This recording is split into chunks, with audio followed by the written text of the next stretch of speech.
Hello again, everyone. This is Allie Buchanan, pronouns she, her, Aya, your host. I'm so excited about this interview because on today's podcast, we are talking to Kathryn Ryder. She is a registered nurse and experienced mom of two who has been coaching mom for years with her perinatal mental health certification.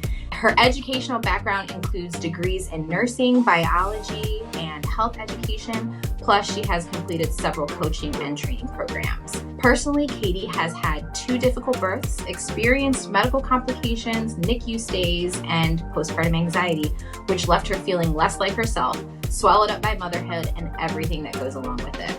That's when she decided to partner with a friend, Meghan, and start MomSense to make things better for the next group of moms. Beyond being a working mom of 2, she likes to do yoga, spend time with her family at their lake house, and being an aunt to her 12 nieces and nephews.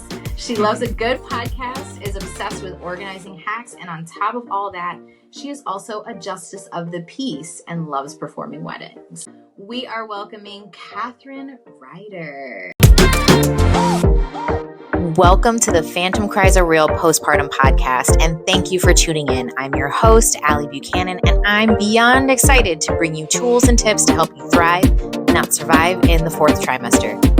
Because let's face it, postpartum is forever, and we shouldn't be doing this alone.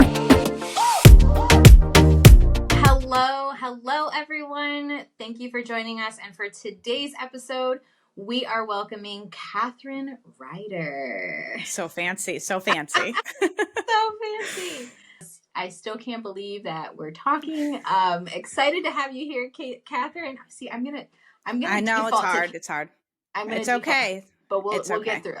We'll get through it. We're going to be all right. Well, we tell the audience, we've known each other for many, many years, right? Yes. Back in the days when I was a Katie, but I've grown up really to be a Kathryn now. So my mom always said that I would make that change, but I always said I wouldn't. And now here we are. She was right again, right? Of course. Moms, we always know. Right? That's right. But so welcome, Kathryn, to the Phantom Cries Are Real postpartum podcast. Thank you. I'm so thrilled to be here, and I appreciate the time and the space to talk. Yes. To give everybody context who's listening, we knew each other 16 years ago. When we just did the math. It took a lot of fingers, right? Yes. We were counting on our toes. And we started out as young academic advisors at the University of Florida. Go Gators. Go Gators. Yes. Our whole lives ahead, sans children. And free. Wild and free. Yes. And yeah, don't talk to us about those times.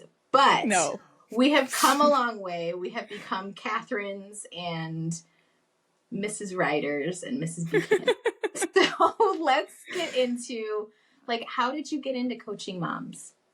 Sure. Great question. And so I think this all sort of started where I have always been in a corporate professional setting, and during that time have made a lot of moves through corporate, which is sometimes difficult to navigate. And so often I was working with younger women that wanted to navigate through the corporate world, whether it be climbing the ladder or wanting a little bit more of that. I hate the term work-life balance, but trying to figure out how do I continue with my career, but also, be a person outside of that. And then I had my children, and it was quite a shift for me in terms of what does career and work life look like, but also what does life in general mean, and what are we all doing here? And so I often have been seen by a lot of my friends and people who are interested in kind of having conversations about how do we reset the table, right? After we've had kids and we've been in corporate or in a career kind of setting, the table looks different, and who sits at the table and what do we want to eat, and all those kind of things is very, very different. And sometimes it's a really hard transition. So I really specialize in working with moms who are making larger transitions, either from a corporate transition, or they're stay-at-home moms and want to get back into the workplace. But work really feels different after you've had that. You see that kid and you're like, I got to go back to work in 6 weeks. I gotta hand over to somebody. Right. I worked so hard for this human. So that's how I got into coaching moms. And it's really it's something I really like to do. It's really fulfilling because I think we obviously have a gap everywhere in every country, but in the United States, especially on that true support for moms. You know, we believe when we know through our perinatal mental health certification that we completed with Postpartum Support International. They're a wonderful organization. We know that support groups are the number one thing that moms can do to get through that mental health crisis. But I also believe that having that kind of individual sounding board with someone who can say like, no, what you're feeling is normal and you're going to get through this is really, really helpful for some moms. Yeah, absolutely.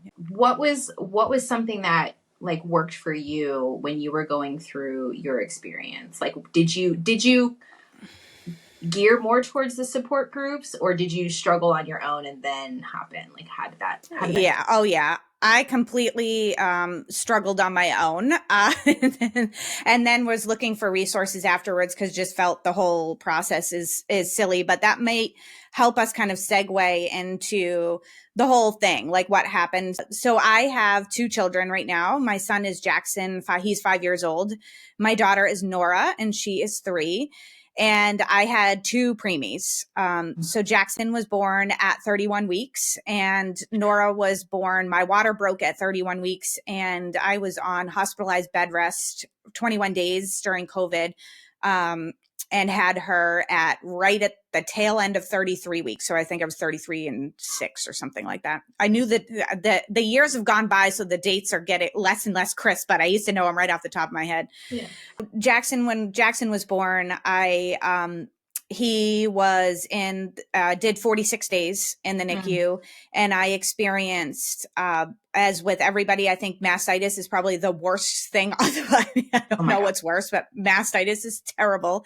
So I had a very bad case of mastitis, and I actually had about 28 days postpartum. I had a massive postpartum hemorrhage 2 days before Christmas. Oh my gosh. Yeah. So you were not kidding when you said wild. That's it was wild. Yeah. That's like wild. the top 3. Like, yeah, I had them all. Yeah.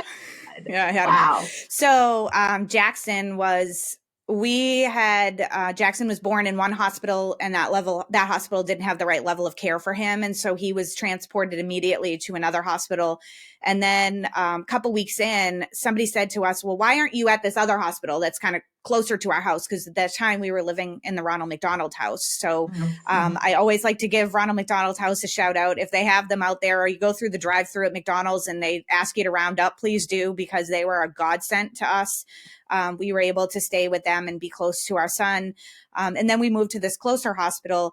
And so Jackson was in the NICU there, a wonderful hospital, Elliott Hospital in Manchester, another shout out, great team. And I arrived there with mastitis, and immediately the lactation consultant was like, oh boy, something not right with you, right? So that was a tough 48 hours. Once you get on the meds and everything, it was okay. But that like first 48 hours is real tedious. And then 2 days before Christmas, I was at our house, and my husband and I kind of split the day. So I would go in really early. I like to hear shift change in the morning. So it was like 5:30, 6 o'clock in the morning.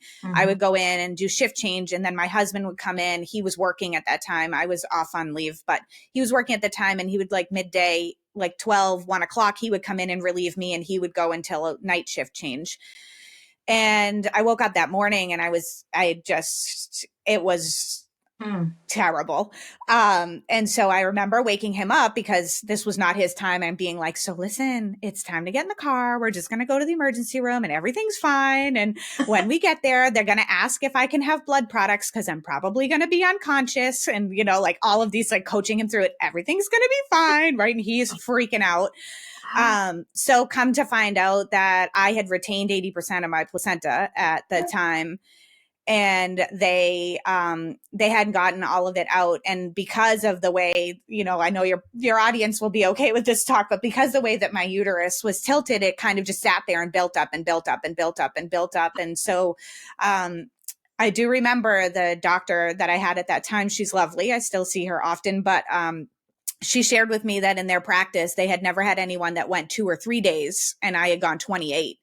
And it was just such a, so I had the DNC that day, and was much better. I mean, and that's the thing is that this is my first baby. I'm in the NICU. I had mastitis. I didn't know what I was supposed to feel like. No. I still felt very pregnant and I wasn't getting any milk. And so then afterwards, hindsight's 2020. I'm like, well, of course I wasn't getting any milk. My body thought that I was pregnant, right? Yeah. I still had my placenta. Like none of the hormonal loops had started. Nothing, not a thing.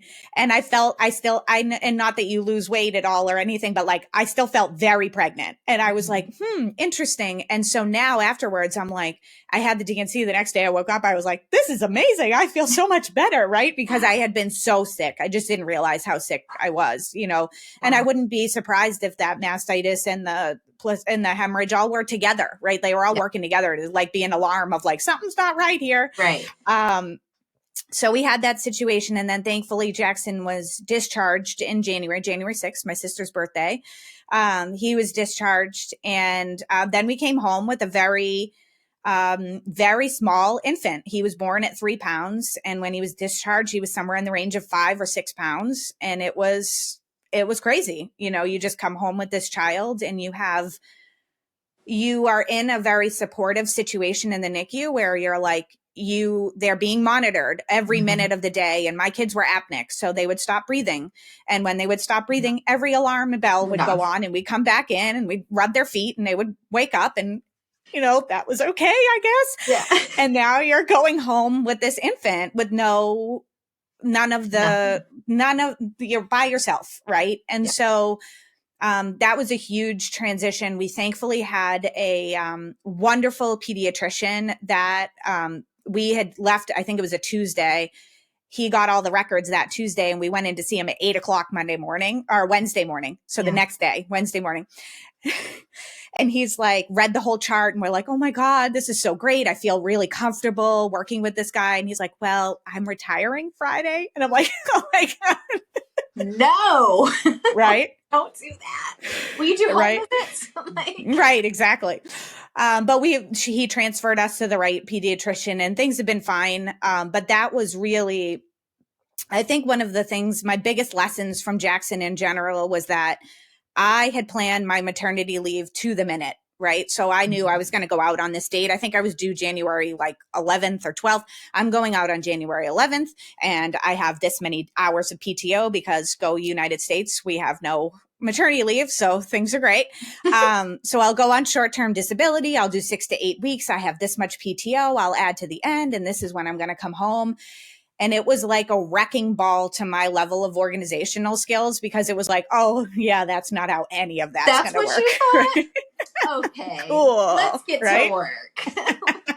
Oh my gosh. Yeah.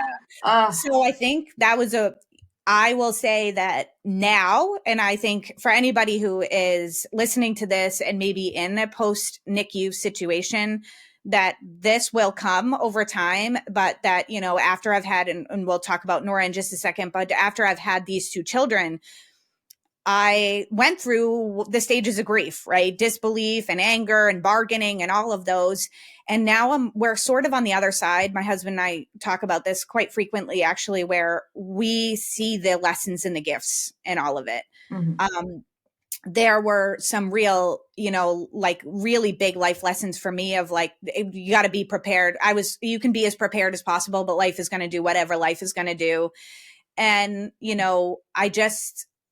the gratitude I have for my children, when you watch an apneic child, stop breathing and then now they're 5 years old and you're like, I'm just happy they're alive, right? Yeah. I'm just happy that they, there's just those little everyday things that I don't worry about that have been such a blessing to me to not worry about. Because I think had I had a very cookie cutter, this is what's going to happen and it happened that way, I'd be one of those moms that loves a checklist, right? Like, okay, he's 5.5, he's supposed to be able to do this, right? And now I'm like, oh my God, they woke up today and I'm okay and I'm alive and they're alive. And so we're just going to roll with it. And that's been what a wonderful blessing that has been to us in our life. And particularly me, I think my husband's probably a little bit more go with the flow, but I certainly was not. And I wouldn't say that I'm 100% there, but it's hard to see it in post NICU haze and post, even it's a year or two later, you're still kind of still in it. It's that couple of years later that you kind of like pick up your head and go, oh my God, look what we survived. Yeah. And how freaking lucky are we? Yes. Right? 100%. Yeah. Like you said, you can look at them and say, they're 3 and 5, and my nephew just celebrated his 21st birthday, and he was a NICU baby. He was 3 pounds, 11 ounces. And it's like, they are this tiny. Now, I know. And now it's like, you're riding a bike. Like, yeah. Oh my gosh, you did it. And there's so much that plays into that of like the strength that you had, the strength that you and your husband had together to push through that. And then the team that you relied on and everybody along the way, because one of the biggest things that you support, like they will do a lot with follow-ups and check-in, but they do lack at that mental health piece. 100%. Yep. And that is something that, for you, probably, I would say for you going through your certification, that was probably like your own reckoning, like coming of age to that. And like probably a whole therapy session in itself. Were you crying through your sessions? Oh, all the time.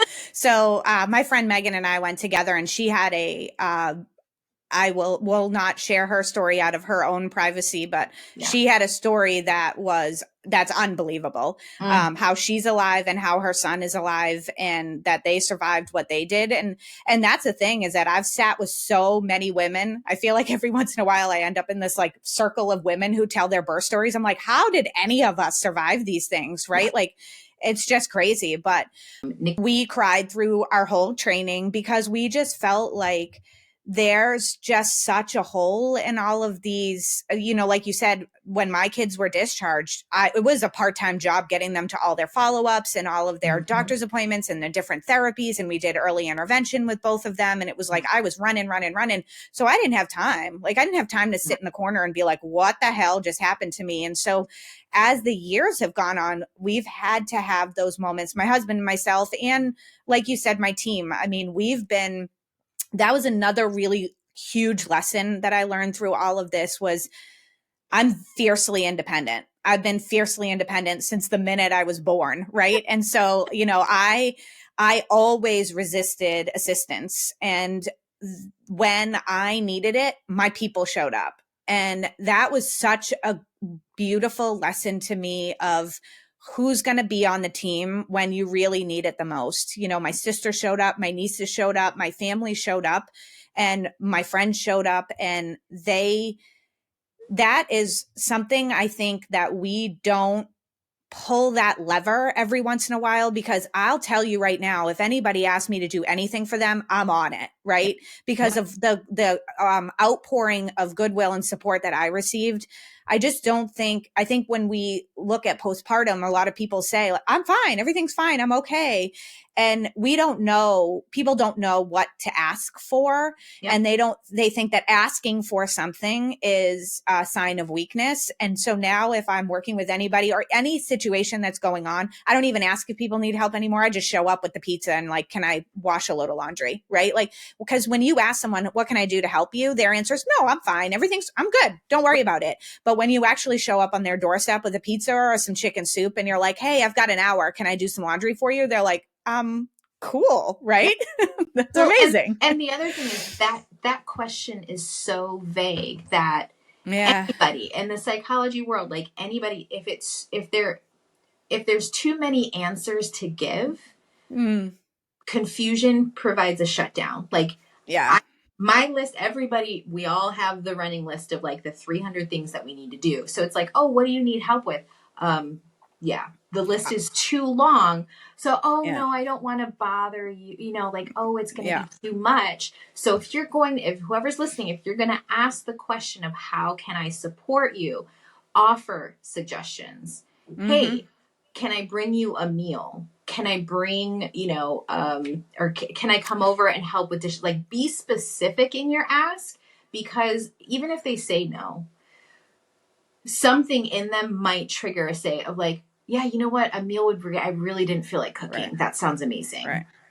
I've actually gone so far as, because I've been told I'm a bit of an overstepper. I stop asking. I just show up. So I just show up to the front door with like, okay, here's your chicken soup and whatever. And I just leave. You don't need to entertain me. You don't need to do whatever. No. Because even if you say, like, I find sometimes even if you say, can I come over and just do the dishes for you? People will be like, oh, no, I'm good. And I'm like, all right, so I'm here and I'm just going to take care of that. You good? Right? Go take a nap, whatever you got to do. Right. And that's with the meal bringing, I call that a stoop stop. And it's literally like, you're stopping, dropping it off.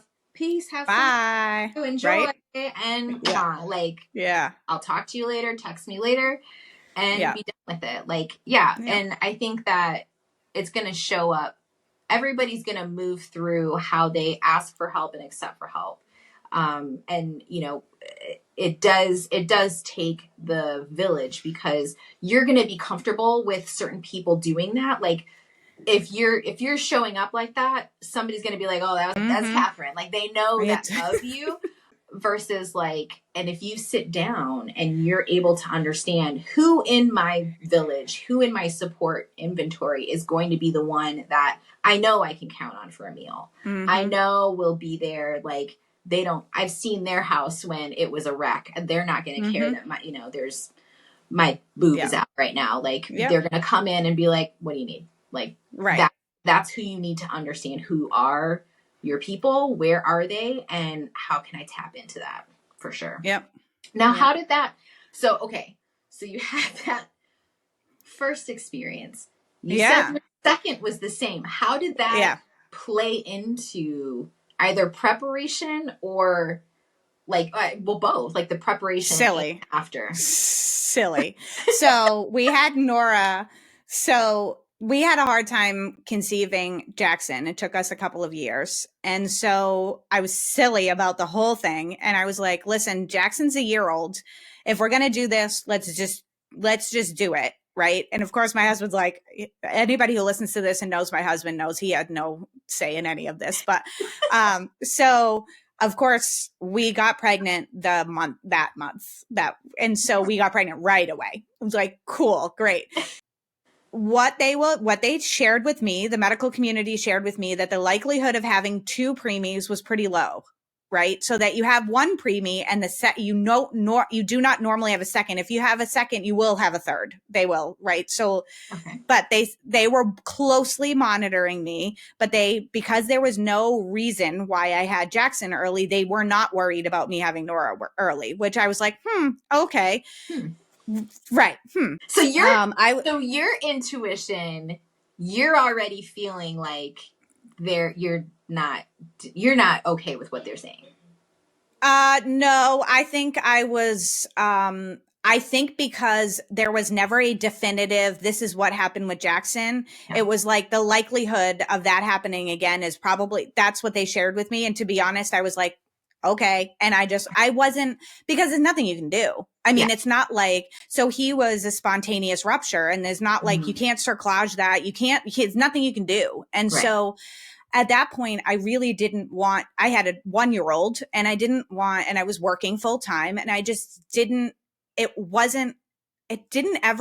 be honest, throughout my pregnancy, I wasn't really that nervous about it. Okay. So it was weird. It just wasn't, so I didn't have it on my radar. And then of course, like Friday goes in and my blood pressure was a little elevated, and they were like, okay, so Monday we're going to start doing NSTs on you. And I'm like, cool, sounds good. We're going to do those 3 times a week. And my doctor's office is an hour from where I am. We're going to start doing those 3 times a week, but nothing to be worried about. I'm like, cool. So my water broke on Saturday. So I saw them on Friday. My water broke on Saturday. And with Jackson, I always tell this story because I think it's so funny, because I'm a nurse. Like, I knew these things, but like with Jackson, my water broke, and I was kind of like, well, this is going to be inconvenient. So I went and like took a quick shower, because I just had the idea that like I wasn't going to be able to shower, and I ate, because I was like, I'm not going to be able to shower. I'm not going to be able to eat. And then I drove myself to the hospital. With Nora, I knew exactly what was happening, and I knew that we could stop it at that point. With Jackson, I have no experience. I'm a nurse, but it doesn't mean anything. Right. And so I had no idea. I kind of was like, well, this is the train we're on. I guess this is what's going to happen. With Nora, I was like, my water broke. Let's go. Let's ride. We were in the car with our 1-year-old within like 15 minutes of my water breaking, and they put me on I was immediately put on bags of fluid, and they were able to stop the labor at that point. So it's like midnight, and it's Saturday night. We're in the hospital, and this is the story goes down that they're like, all right, so we're going to give you some hormones and steroids for the baby's lungs, and we're going to try to hold you off for 48 hours. If we can hold you off for 48 hours, it's great for baby's lungs. I'm like, great. Like, once we hold you off to then, if we can get there, we're going to go to 32 weeks. And of course, that's like 5 days. I was like 5 days away from 32 weeks. And I'm like, oh, cool. Okay. Then they're like, so, and then if we can get you to 32, we're going to try to get you to 34. And I'm like, okay, cool. So what does that mean? You're giving me the goal, but I don't know. Right. What does that mean? What do we do in the middle? Yeah. What happens? You're just like, shouting numbers at me. Like, you stay here, right? You stay here. I'm like, oh, I stay here for 4 weeks. Oh, that's how that works. So, I have a 1-year-old at home. Oh no, you stay here. Okay, cool. So we got past. That's what you're saying. Yeah, right. So apparently, okay, I'm just going to stay here. So that was August of 2020. So we were right in the middle of the pandemic. And so I was in the maternity ward for 21 days. I was on 3 to 4 hours a day of fetal monitoring plus scans every other day. I had no fluid. So one fun fact, if anybody goes through this, another TMI, but one fun fact is that when your water breaks, though, you keep making amniotic fluid, but there's no sac for it to go in. So it just continuously leaks out of you. So you're just like wet for 3 weeks. Another fun fact. Do you know why that is? Tell me. Amniotic fluid is your baby's urine. Oh, great. So great. Your baby was filling it up and your body was saying, there's don't have anywhere to put it. Yeah. So that was really great. So I sat in a box for 21 days, and I remember this was really when I started to have some real serious mental health situation, because my husband was a single dad for 21 days and people, we may have broken the COVID protocol where they allowed my sister to come in during the week because my husband was working and dealing with our son. And so he couldn't do that and be my support person. So my sister came in during the week, and then my sister would take my son for the weekends, and then he would come in for the weekends with me, which was torturous for everybody. But I just sat in this box for 21 days, and nobody kind of comes in because you're in the middle of COVID. And so doctors would come in, they would round on me every day, and they would say, well, how are you doing? And I'm like, I actually think about picking up a chair and throwing it at the window about 15 times a day because I just want to get out of here. And I have a 1-year-old at home who's calling me every day, upset. Where are you? Where's my mom? Right.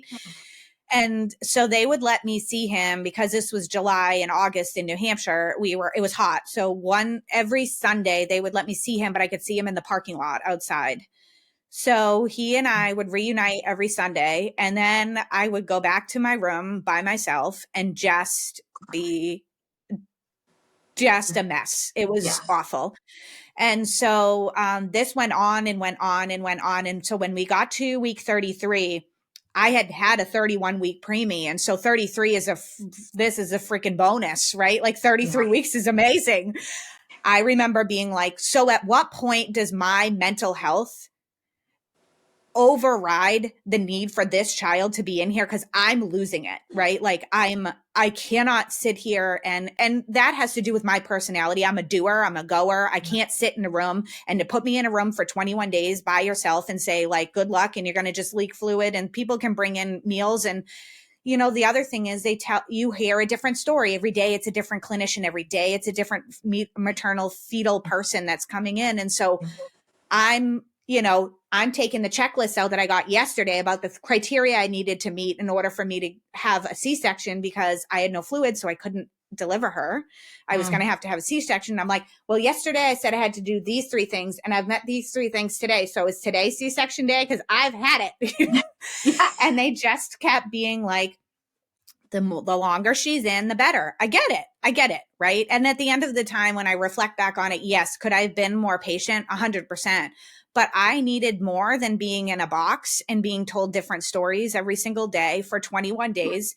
And so finally I went into spontaneous labor late 33 weeks. I think it was 33 and 6 or something like that. And I remember them being like, well, so they would have, because I would go into labor multiple times during all of this. So they would come in, give me a bag of fluids, it would stop. And I'm like, I can't do it again. It was 33 and 6. And I was like, I'm done. I have to be honest with you. I'm done. Yeah. I know that 24 hours, she would gain for 24 hours, but I'm done. I can't do it anymore. So we had Nora. Nora was born that afternoon. I went into labor early in the morning, but there was nothing. I couldn't push. I couldn't do anything. She was stuck down in my right hip. Yeah. Of course, because I had such a bad hemorrhage with the first, they gave me a ton of that medication to stop the hemorrhaging. So post C-section, I was shaking. I was throwing up. And I remember my husband saying through all of this that the scariest part was watching me come down from the meds because of that hemorrhage that I had. They were just super cautious about it. Yeah. I mean, that hour after I had her was miserable. I mean, I'd give it mastitis, and that hour were the worst. And poor Nora, when she was in utero, because she didn't have any fluid, her kind of face got all smashed. She was stuck in my hip. Our NICU babies usually have to have the NG tube. Her nose was so displaced on her face that she had to have an OG tube. And so she wasn't able to even have an NG tube. Wow. And my husband also says to this day that one of the scariest things was seeing her afterwards, because she looked really very different and scary. It was very scary. About 2 days later, I have some pictures of her, like 48 hours later, her face kind of all got back together. And one of the things one of the doctors said to us was, babies are plastic. They'll go back to shape. And I was like, okay, good. Right. I hope that's true. And now she's beautiful and wonderful and everything's fine. But that was really things we weren't prepared for, right? Like we weren't prepared for that. And of course, recovery room, I'm having all of these issues. And then we get a daycare call and it's like, hi, your son at daycare has 103 fever with double ear infections. We're like, cool. Why? But thank God my sister parachuted in again, as she always did through all of these things, and saved the day for that. But it was like, well, we got a quick lesson. This baby isn't even, 2 hours old, and we had a quick lesson of what 2 under 3 is going to look like. But again, it was just another, I think now looking back, I have always had issues with patience. I've always had issues with an unplanned situation. And so it was another lesson of sit down for 21 days and be patient. And I just had a really hard time doing that. And so I'm not saying I'm any more patient than I was before, but I certainly, after all of those experiences, I'm like, I just have to find the silver lining. And for me, it's the gratitude of the two of them being okay. We survived it. Our people showed up. My husband showed up. Everybody showed up, and we got through this. But what I think about most is I am very self-aware of the incredible privilege I have. I have access to healthcare. I have access to people. This was an expensive endeavor, but we survived it. And I feel so much empathy for people who do not have the same resources that I do. And that's really kind of a crusade that I'm on, is to try to figure out, how do we assist those who don't have the incredible privilege that I know I have. These situations were terrible, but in comparison to what other people, I didn't have to go. And I remember being there with a mom who worked at CVS.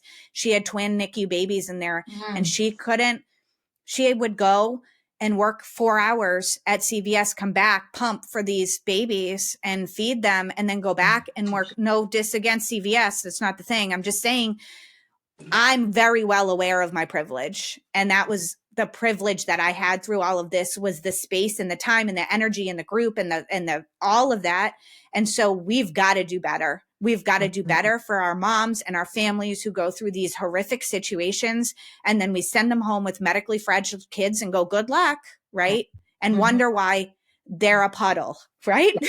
wonder why that are, and the other thing too is that, like, they don't prep you on it. Like, there's a huge in nursing education, I know you'll appreciate Mm-hmm. this, that they do a lot of like, hey, you need to educate them before you do the discharge, right? There's the checklist. You have to go down, look for postpartum hemorrhage. This is what you need to do. Mm-hmm. But they do not address the mental health aspect. They don't say like, hey, in day 3 and 5, and outside of the NICU experience, which is going to be even more so, like, how do you sit down and you leave, like you said, you leave the room and you just had to tickle your baby's foot to help them to breathe again. Like, how do you address those issues and understand, like, there needs to be something better woven into the care. Because, and that's the thing, because the education is helpful, but it still is not going to be the Band-Aid that it needs to be. Like, it's not going to address everything. Yeah. And I think the thing for me is that I was smart enough. I was so underwater, but I was smart enough to see whenever they gave me that survey, you would get that survey, like, or the questionnaire that you would get. I'd be like, yeah, I'm fine. Right. Check. Oh. I got other things going on. Right. Yeah. And so I'm fine. And although I do appreciate and understand the need for screening tools, unless your person is 100% honest about how they're feeling, and then you have a great referral pathway for that person, it doesn't matter. Right. And so I know I've spoken with a lot of moms who are like, oh yeah, I got that PMAD survey. And like, I just went through it and I said I was fine. Because I couldn't manage another appointment, or I didn't want, like, the support that was going to be provided for me was not something that I wanted, and I didn't need it. Right. So people know how to game the system. Absolutely. And that's difficult too. I don't want Health and Human Services to come in and take my baby. Exactly. Right. Like, we all know how we can flub that little test, and the onus needs to be on those follow-up appointments. Like, are you, we need more than just 1 6-week postpartum follow-up. Sure. We need it. Like, if you're seeing the pediatrician more times than then the pediatrician should have a way to ask those same questions. It doesn't have to be a screening. It doesn't have to be a survey, but like, hey, do you have the support that you need? Like, you're talking about feeding my baby. Okay. Like, do you have a lactation consultant in your clinic? Like, simple things like that. And it just, I feel like it's so obvious for everybody else. And the system's like, right? We're okay. It's like, yeah. Well, the other thing is that we haven't had, because I think, and that's the case for me, is that like, I've gotten through this and now it's like, I'm at a precipice of, do I take the experience that I have and become real freaking noisy about it because I'm pissed and I'm mad, and I'm equally mad because I know today of another NICU family who's going through the similar situation that I am and are going to end up in a puddle just like we did?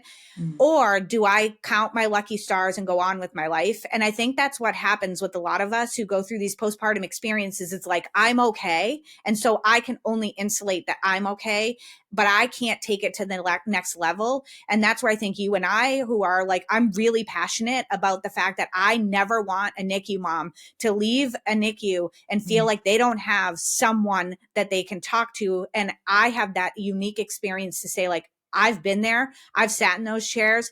I've watched so many things go down that weren't my kids. I mean, I'm so thankful we had feed and grow babies. That's all they had to do. Right. But I watched other moms who they had intubations. There was bedside things that happened. There was heart valves. There were things in there. Some of those kids aren't going home. Right.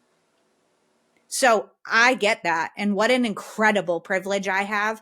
But I feel at this point, the path that I want to take is be really freaking noisy about the fact that this is broken, because another woman and another family shouldn't, even with my incredible amount of privilege that I'm aware of, right? My education level and everything that I have, people should not go through these experiences alone. And we just think that that's okay. And I don't. And so whatever it is that we're trying to do with our organization, Meghan and I, through MomSense, is trying to bring more education to people and trying to validate that what you are feeling is real and it's not okay.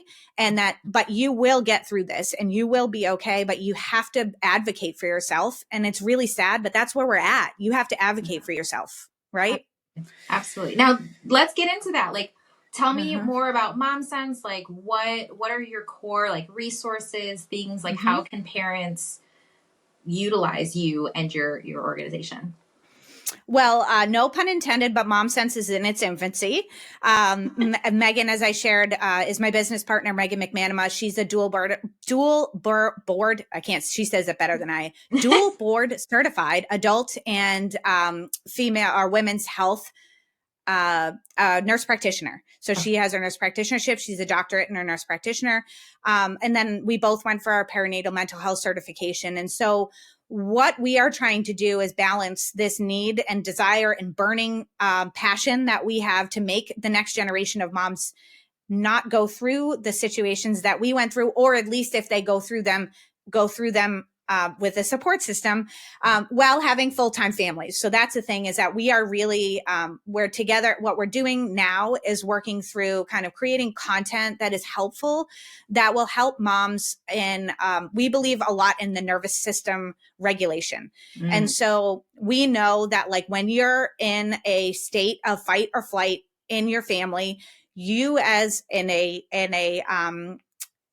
center of a family, that your kids can feed off of that. So when you pick up your kids and you're like ramped up, you just had a meeting at work and so was nuts and whatever, they are going to read that energy and match it. And guess what? They can double it too. Right. So we want to work with moms through resetting that nervous system regulation so that when you meet and greet your kids at the end of the day, or if you have them all day, which is if some people do that, right? If you've had them all day, how do you meet and greet your kids in a manner that you can match the same kind of nervous system regulation? Because I think too many parents are in fight or flight all the time, or we're in this complete, what we call sloth mode, where you're like laying on the couch and you're like, I cannot do one more thing, right? My house is a mess. I can't get up. I can't do whatever.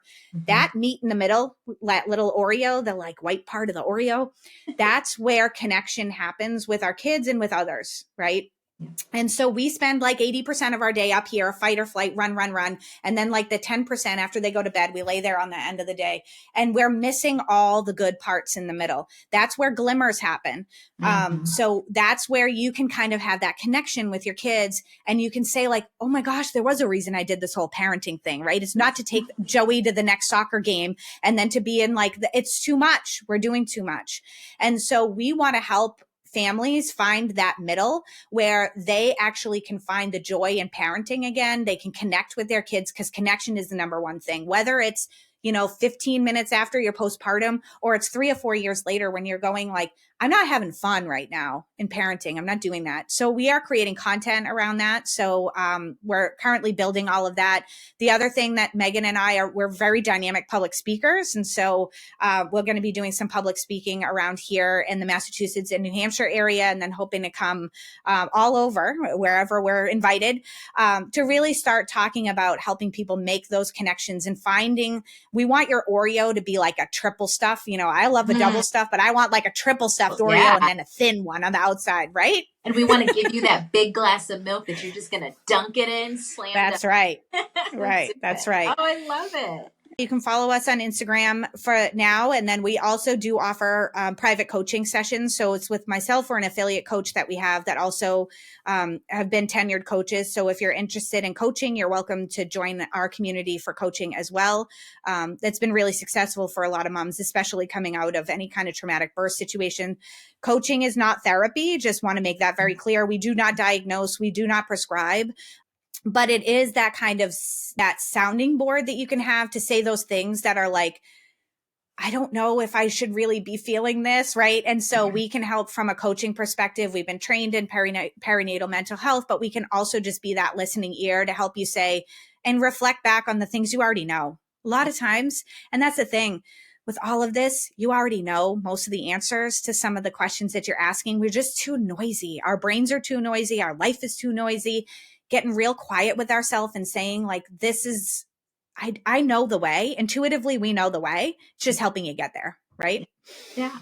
I love it. That sounds so good. Well, Yeah. we will move through the infancy phase. We'll get you into, We'll get there. we'll celebrate the first year and say, yeah, we did it. Yeah, we did it, right? That's awesome. So then what would you say, like going through this organization, the experience that you've had and all of the moms that you've coached, what would be like one of the most important things that you would say to a new parent, preparing, like they're pregnant, preparing for postpartum? I mean, I don't know. I think that was my number one lesson, is that you can prepare and prepare and prepare all you want, but it most likely doesn't go to plan. I will say that I do believe that having a doula by your side during these situations, because it is the healthcare, if you deliver in a hospital, and the healthcare situation currently coming from a registered nurse is confusing.